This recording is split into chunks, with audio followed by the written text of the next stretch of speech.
de Beceba, fez Joás o que era reto perante o Senhor todos os dias do sacerdote Joiada.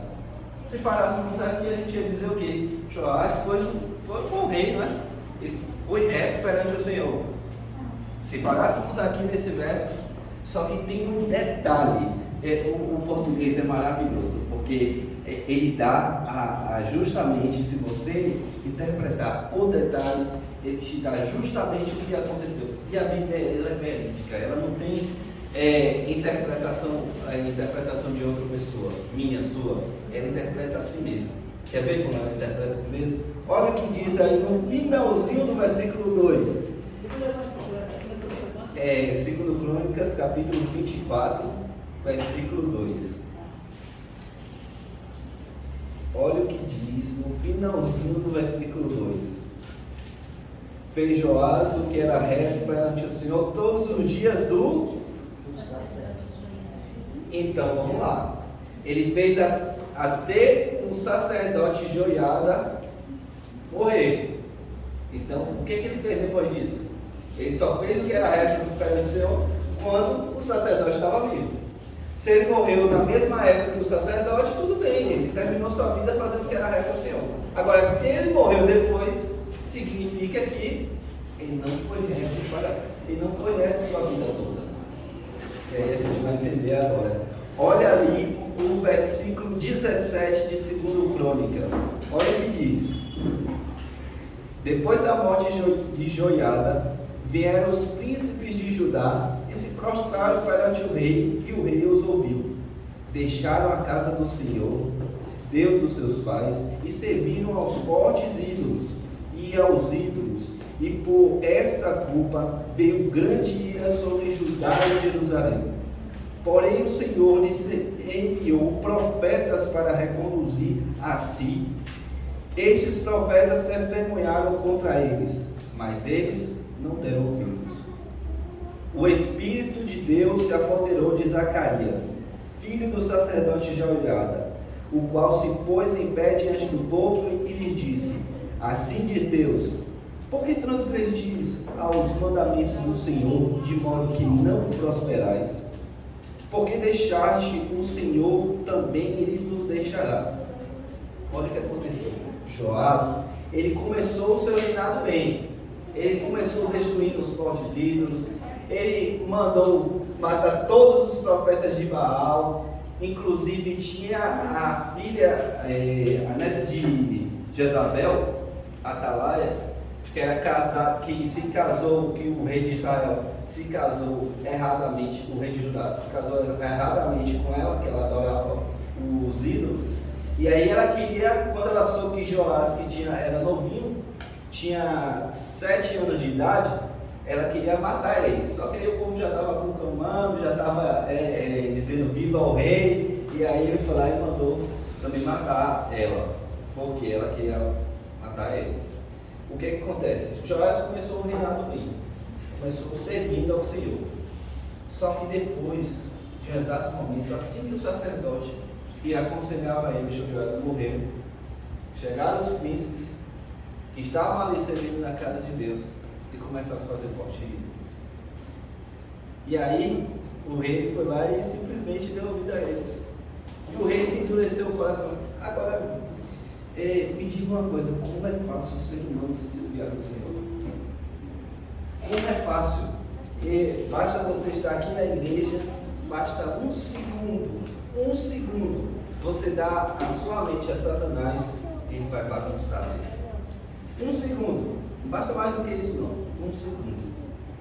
Eu lembrei do que a irmã estava falando aqui, esqueci seu nome, que eu estava pedindo. Oi? Arlene.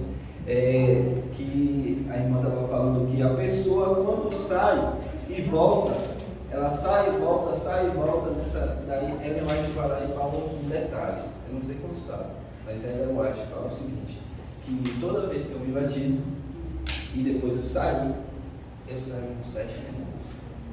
E se eu voltar, me batizar e sair novamente, 14.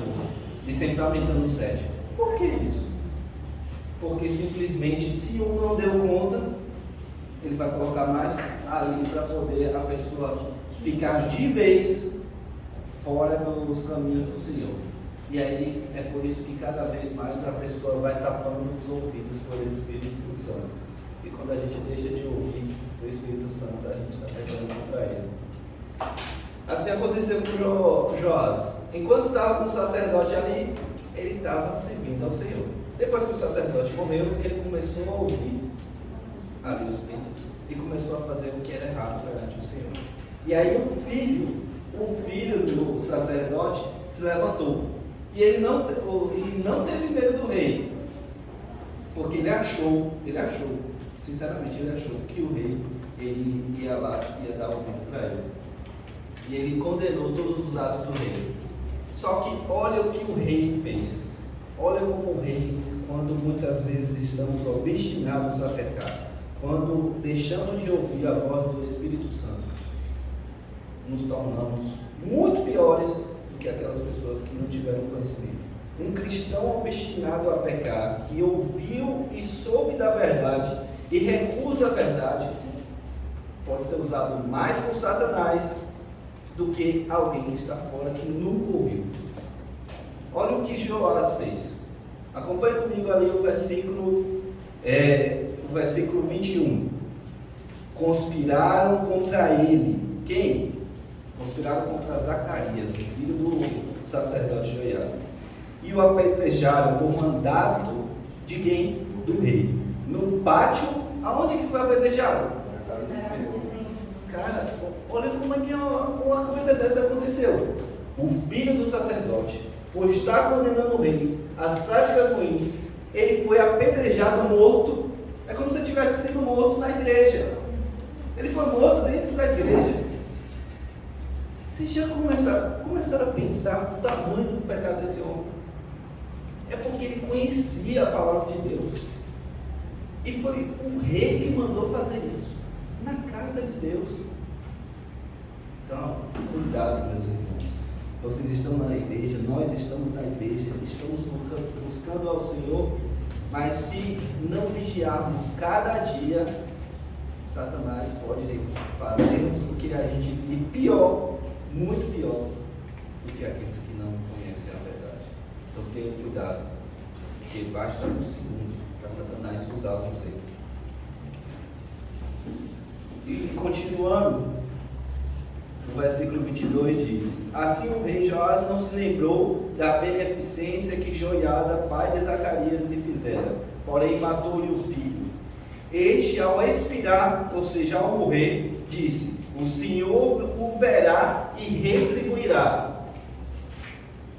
Antes de Zacarias morrer, ele foi lá e falou. E aí é nesse contexto agora que aparece o profeta Joel. O profeta Joel apareceu ali no ano mais ou menos 800 antes de Cristo. 835 já tinha o profeta Amós e Oséias, aí mais ou menos no ano 800 apareceu o profeta Joel. O que aconteceu aqui? Zacarias disse que o Senhor ia retribuir, que o Senhor ia tocar na vida de Joás. E o que foi que aconteceu? Israel começou a passar por diversas crises. Exércitos começaram a invadir ali. O povo começou a passar por seca. Gafanhotos vieram e destruíram tudo. Você não acredita? Vamos ver na Bíblia. Abra aí Joel, capítulo 1, versículo 4.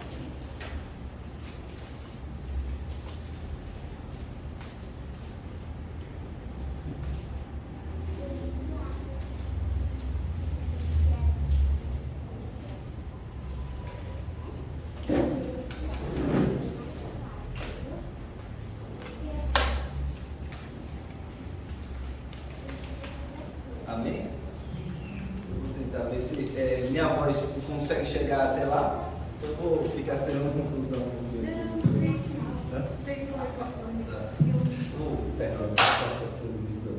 Sim, versículo 1, capítulo 1, versículo 4. Olha o que diz.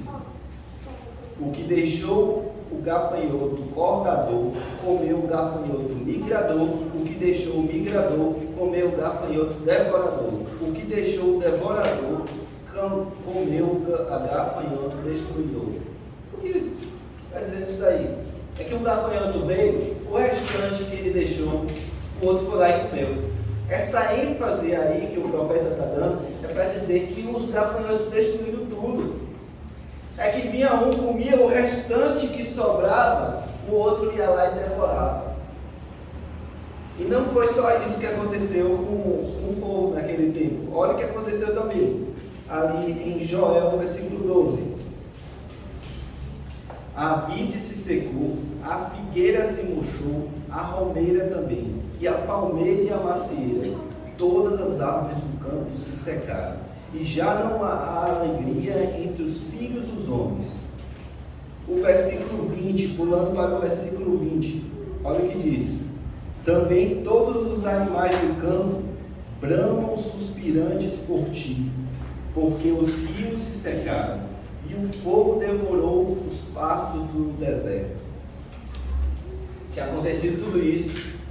Deus tinha enviado essas pragas para justamente Joás abrir os olhos e ver o quanto ele tinha feito mal para o Senhor. Ele não só, ele tinha destruído os ídolos, mas agora, depois que o sacerdote tinha morrido, ele voltou tudo de volta. Voltou aos pecados. E pior, ele matou o filho do sacerdote na casa de Deus. Olha como uma pessoa obstinada a pecar, que deixa de ouvir o Espírito Santo, olha quanta coisa ela faz. Deus foi lá e enviou seus juízos. Veio os gafanhotos, devoraram tudo. Depois Deus foi lá e mandou uma seca. E os animais, vocês imaginam, a gente está aqui no Nordeste, a gente imagina quando vê uma seca. Agora imagina naquele tempo, ali no deserto, e os animais bramando, ungindo ali por água, sem encontrar, aqueles animais morrendo ao longo do caminho. Tudo aquilo dali que Deus estava deixando acontecer era para lembrança. Então, como é que a gente aplica na nossa vida? É o seguinte: muitas vezes Deus permite que passemos por dificuldades para nos lembrarmos dele. Então quer dizer que se eu estou passando por dificuldade ou por problema, significa que eu estou longe do Senhor? Também não significa. Porque Deus muitas vezes Ele permite aquela dificuldade para que a gente amadureça na fé. Isso, se fortaleça. Nós somos provados, assim como o ouro é provado no fogo pelo ourives, para a gente retirar as impurezas. Então, Deus permite por duas coisas: para fortalecermos a nossa fé e para lembrarmos dele. Aqui foi por quê? Porque Joel pecou, ou Joás pecou. E aí Joel começou a retratar aqui no livro dele os reclames de Deus, todas as pragas que Deus estava enviando. Como se não bastasse o povo estar passando por tudo isso, olha o que aconteceu mais. No capítulo 2, versículo 3 e 4. À frente dele, Joel, capítulo 2, versículo 3 e 4. À frente dele vai fogo devorador, atrás chama que abrasa. Diante dele a terra é como o jardim do Éden, mas atrás dele um deserto assolado. Nada lhe escapa. A sua aparência é como a de cavalos e como cavaleiros assim correm. Joás estava tendo uma grande consequência no seu pecado. Só que, vocês pensam que ele continuou ou se arrependeu? Continuou, porque a Bíblia é fiel. Em 2 Crônicas, a gente leu ali no versículo 2, no capítulo 24, versículo 2: enquanto o sacerdote era vivo, Joás fez o que era reto perante o Senhor. Depois que morreu, ele se desviou totalmente. E como seres humanos, como nós somos obstinados a pecar contra Deus. Muitas vezes Deus permite que aconteçam algumas coisas na nossa vida, ao invés de a gente se arrepender, de buscar o Senhor de todo o nosso coração, a gente faz o quê? Vive uma vida amargurada. A gente reclama de tudo. A gente não consegue enxergar, porque nós estamos obstinados a pecar.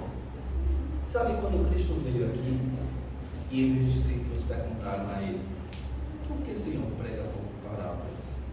para que vendo não vejam e ouvindo não ouçam. Isso é estranho. Como é que a pessoa vendo ela não enxerga? Se ela está vendo e ouvindo ela não ouça. Sabe por quê? Porque o coração deles estava fechado. O coração do povo, daqueles sacerdotes, dos judeus, estavam fechados. Por mais que eles ouvissem ali, eles não queriam. O pecar contra o Espírito Santo é quando eu sei que estou errado.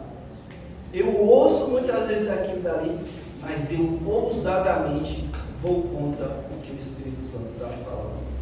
É esse que é o pecado contra o Espírito Santo. É nesse contexto que Joel foi levantado.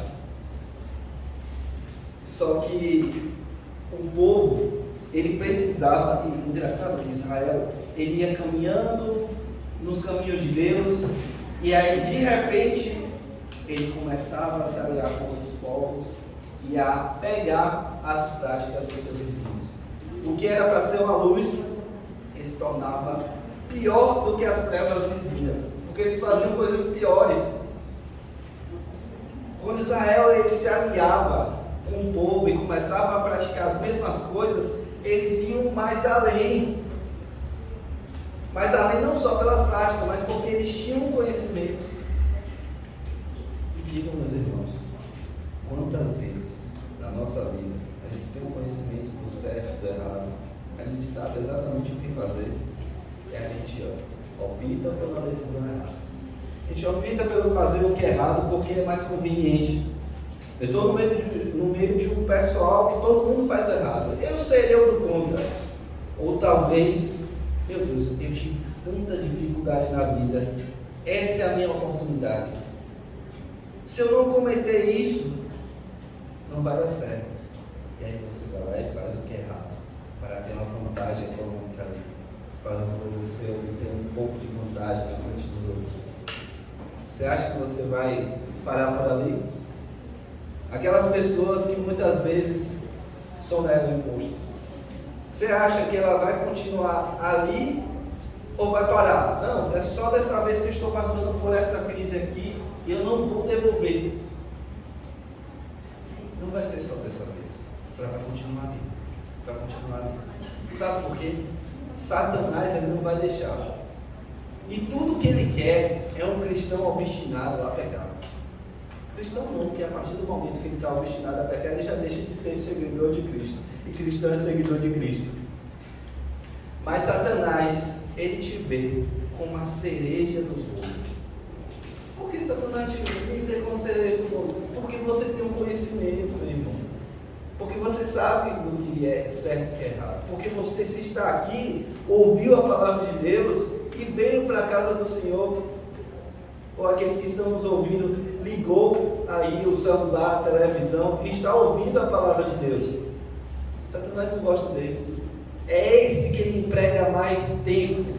É esse que ele vai lá e reúne suas hordas inimigas e diz bem assim: não, temos que montar um plano ali para a irmãzinha ou para o irmão, porque ela tem se desviado do Senhor, ele tem se desviado do Senhor. Ele não quer. Quem já está errado, quem já está fazendo as práticas ruins, ele só mantém. Porque já está ali, sério. Ele não quer que ninguém vá lá pregar e alertar. Mas quem está querendo seguir ao Senhor, esse é o que vê como a cereja do bolo. Porque sabe o que ele pensa? Ele diz bem assim: não é só uma alma. Você pensa bem assim: não, se eu fizer o que é errado, é minha vida. Eu faço o que bem entender. É só eu. Então, se eu fizer o que é errado, qual o problema? Tipo, é eu que vou estar perdido. Não é assim que muita gente vai lá e pensa? Muitos cristãos que saem da igreja e começam obstinados a pecar? Aí não. Infelizmente não. Sabe o que acontece? As pessoas estão te vendo. Muitas pessoas que você nem conhece estão te vendo. Você só passa na rua. Eles sabem pelo seu andar que você é um crente. Você já viu gente assim? Você olha e pelo andar você já sabe que é crente. Pelo falar, ela não pronunciou ainda o nome de Deus, mas pelo falar você já sabe que ela é crente. Satanás, ele odeia essas pessoas. E aí ele quer tirar essas pessoas do caminho do Senhor, porque ele sabe que vai ser o quê? Influenciadores. Você já viu o pessoal da internet, do Instagram, né? Que vai lá e influencia outras pessoas. A mesma coisa, você é um influenciador.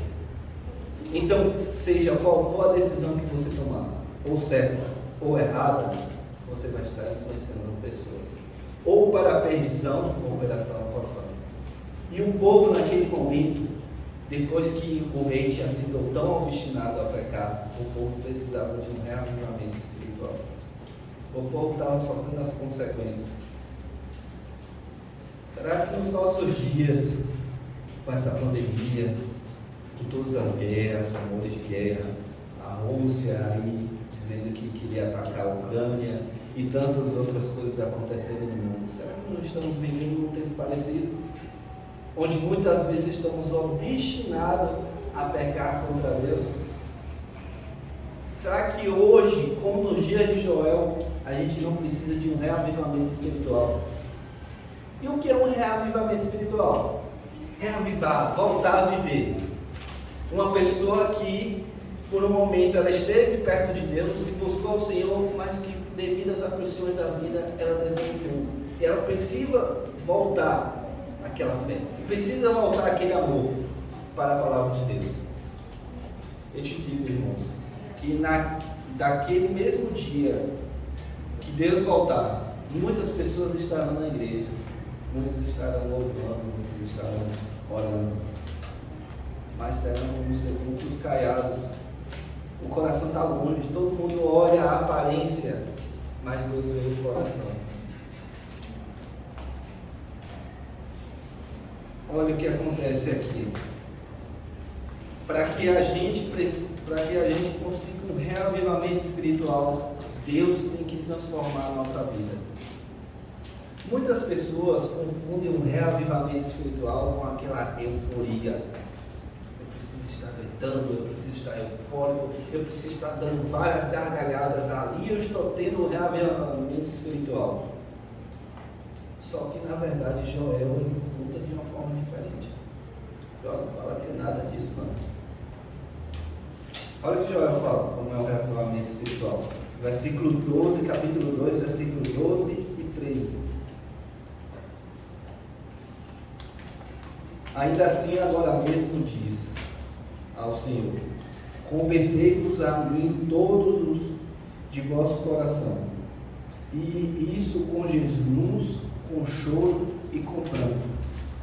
Rasgai o vosso coração, e não as vossas vestes, e convertei-vos ao Senhor vosso Deus, porque Ele é misericordioso e compassivo, e tardio em irar-se, e grande benignidade, e se arrepende do mal.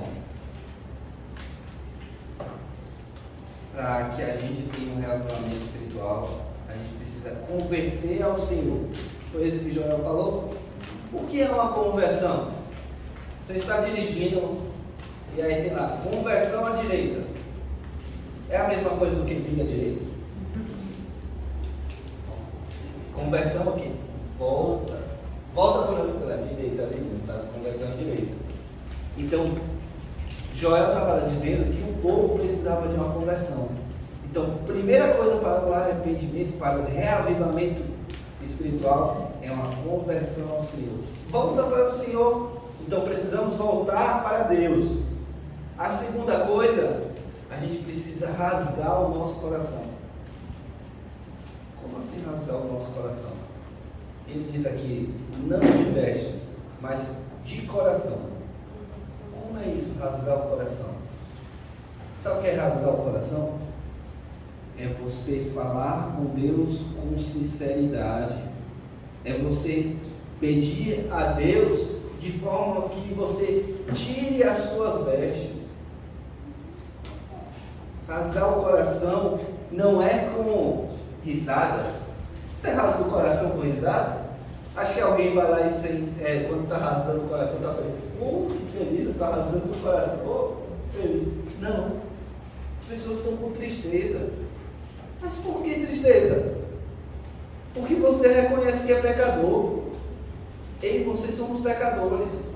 Então, quando eu rasgo o coração, é eu buscar o Senhor com choro e com pranto, assim como Joel disse. É você se ajoelhar e pedir: Senhor, tem misericórdia de mim, porque eu não sei como me salvar, porque eu não posso me salvar, só o Senhor pode me salvar. Então tem misericórdia de mim, Senhor. Isso que é rasgar o coração.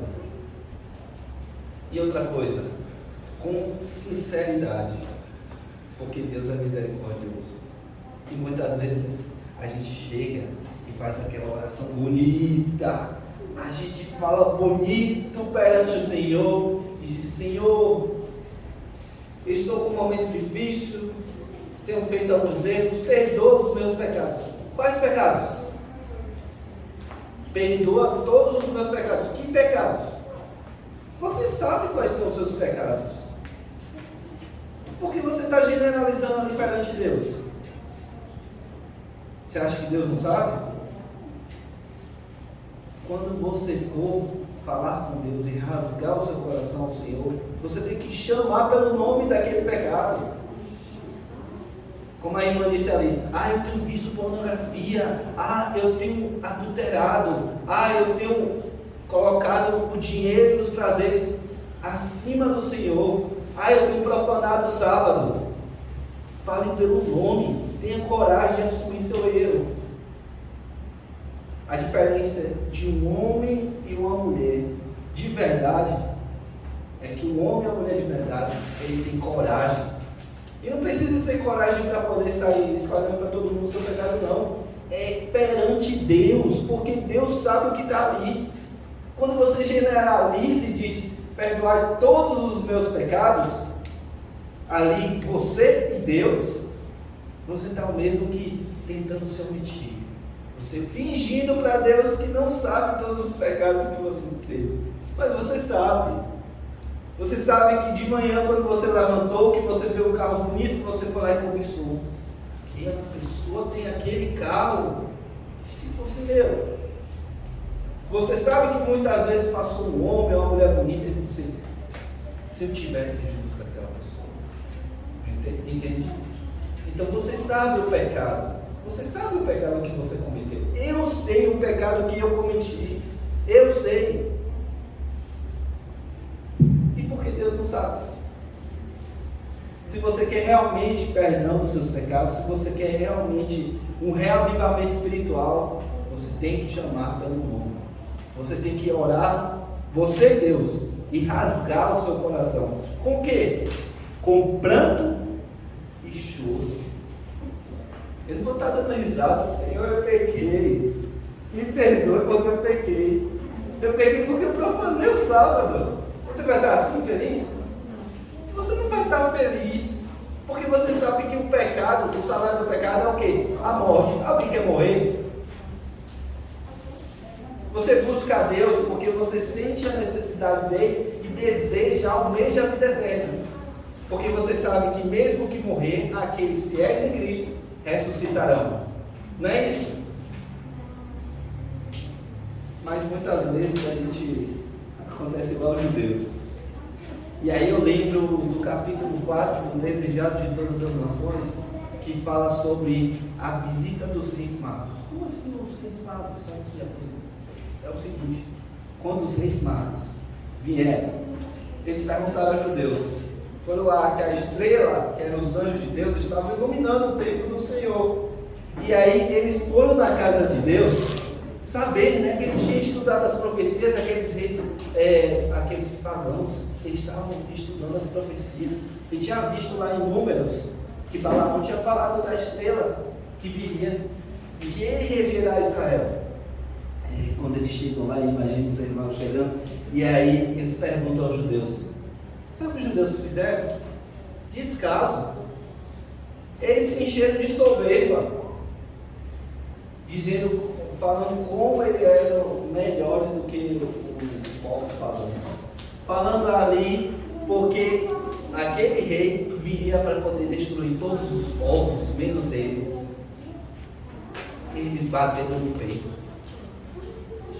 E ali os judeus só foram pesquisar mesmo por ordem de Herodes, que eles não tiveram como contrariar. Mas os judeus sabiam quando eles viram ali as profecias, eles viram que o rei ia nascer em Belém. Só que eles já tinham ouvido os pastores, agora ouviram os reis magos, e o que aconteceu? O seu coração estava obstinado a rejeitar Cristo. Será que eu e você não estamos hoje rejeitando a Cristo? Ah, Carlos, como é que eu tenho rejeitado a Cristo? Eu tenho vindo para a igreja, eu tenho lido a Bíblia, eu tenho orado. Quando aparece uma pessoa me pedindo alguma coisa, eu tenho ajudado. Eu estou rejeitando a Cristo, estou fazendo tudo isso. Aí que está. Muitas vezes aquilo que você faz está igual aos judeus. Fazendo não de coração, mas fazendo para aparição própria, para seu próprio ego. Será que estamos rasgando os nossos corações perante Deus com sinceridade, reconhecendo que somos pecadores? Ou assim como o publicano e o fariseu, estamos ali fazendo aquela oração, batendo no peito, pedindo perdão sobre todos os pecados, achando que nós somos melhores do que os outros, e quando muitas vezes nós temos a verdade, conhecemos a palavra de Deus, e o pessoal lá fora, mesmo sem conhecer tanto, está abrindo o coração sinceramente a Deus. Hoje não é uma pregação muito boa para muitas pessoas, porque hoje toca no ego. Hoje toca no nosso ego. Como cristãos, a gente tende a achar que eu já estou fazendo tudo certo. O que é que eu preciso? Não foi assim que o jovem rico perguntou: o que é que eu preciso fazer para herdar? E que Jesus começou a falar ali os mandamentos: eu já tenho feito tudo isso. Será que você e eu não estamos mais ou menos assim? A gente está cumprindo tabela. Eu estou procurando aqui, eu não transgrido o sábado, não tenho adulterado, não tenho feito isso. Eu estou salvo. Estou salvo. Será que eu e vocês não estamos assim? Cumprindo tabela, fazendo aquele manual. Não fiz isso, não fiz isso, não fiz isso. Aí quando chega no fim do dia, aí vem a resposta, porque eu peço perdão sobre todos os meus pecados.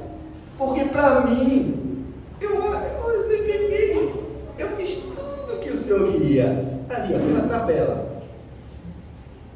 Mas só de você reconhecer que você não está pecando, você já é digno de misericórdia.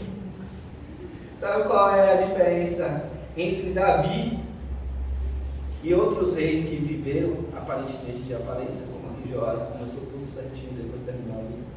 Que Davi, ele caiu, e eu muitas vezes, eu já falei aqui na outra pregação que eu tive, ele ficava assim: meu Deus, Davi adulterou, Davi assassinou, Davi fez tanta coisa errada, e o Senhor disse o quê? Segundo o meu coração. Olha que onda, que é isso? Mas sabe o que é?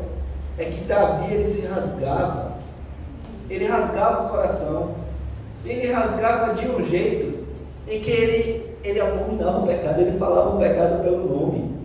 Pequei contra o Senhor, ele rasgava, ele como rei, ele mostrava ali, ele se rasgava em prantos. É isso, o coração de Deus quer que sejamos assim.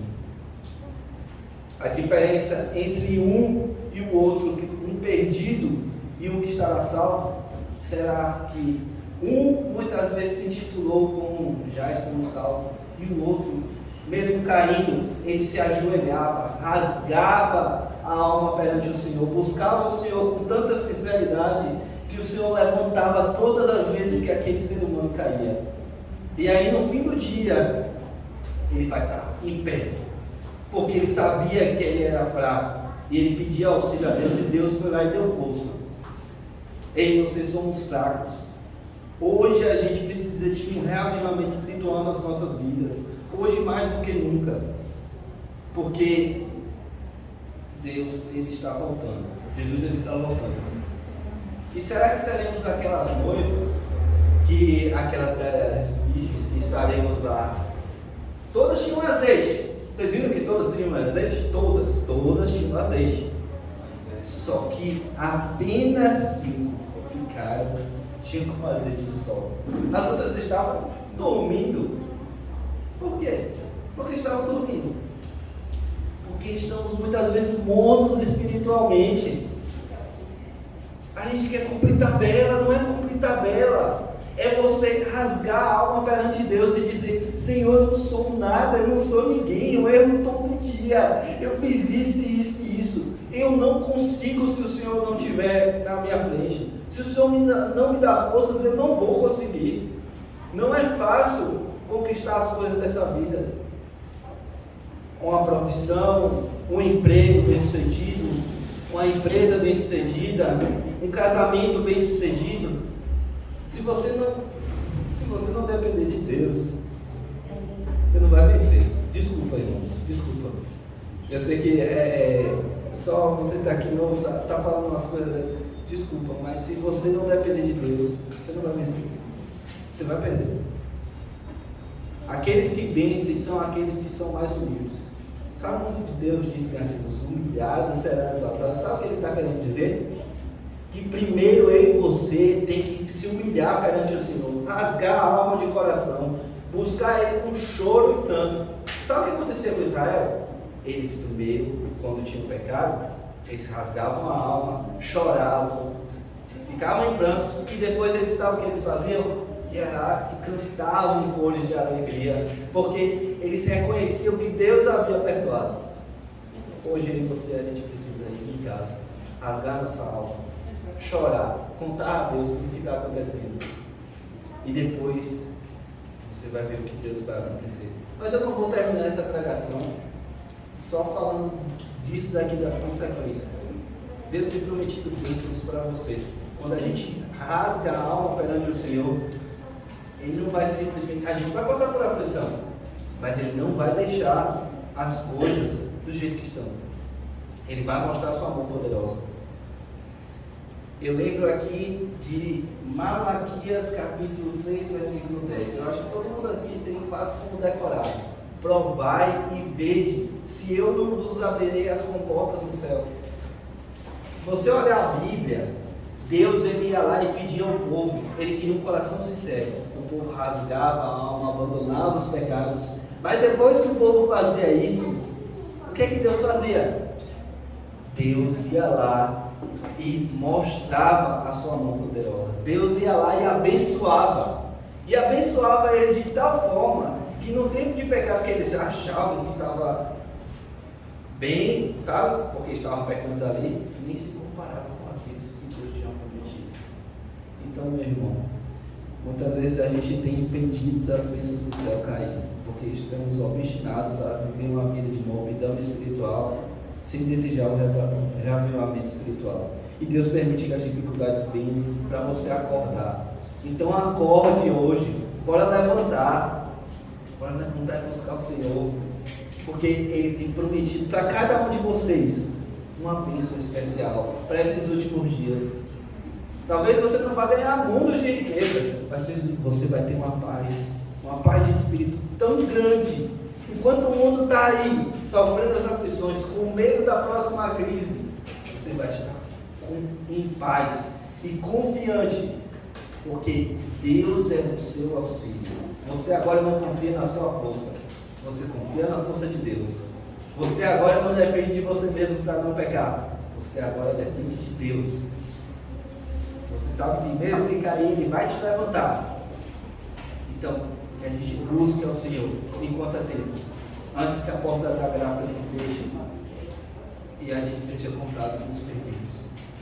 Mas quanto vai ser tristeza, eu choro só em pensar e dizer: pô, já pensou, a minha vida toda eu estive na igreja e no fim dos últimos dias eu estar lá no meio dos perdidos? Eu não sei você, eu não quero. Eu não quero viver a vida toda indo para a igreja, buscando o Senhor, sabendo a verdade dele, e no fim dos últimos dias eu ter levado uma vida de prontidão e estar com umas nécias lá dormindo, e o Senhor voltar e o Senhor voltou e ser cuidado com os perdidos. Que vocês possam hoje buscar o Senhor, para que possam ouvir: vinde, filhos de meu Pai, e herdar a herança, o reino de está preparado não hoje, não amanhã, não ontem, desde a fundação dos tempos. Deus abençoe a cada um de vocês. Vamos orar?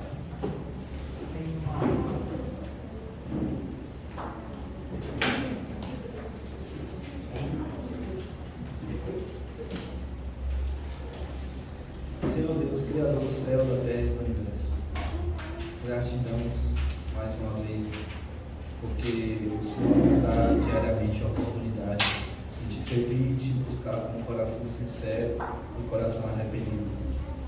Sabemos que é difícil nessa vida, onde Satanás a todo momento tenta nos cegar, tenta nos afastar de Ti.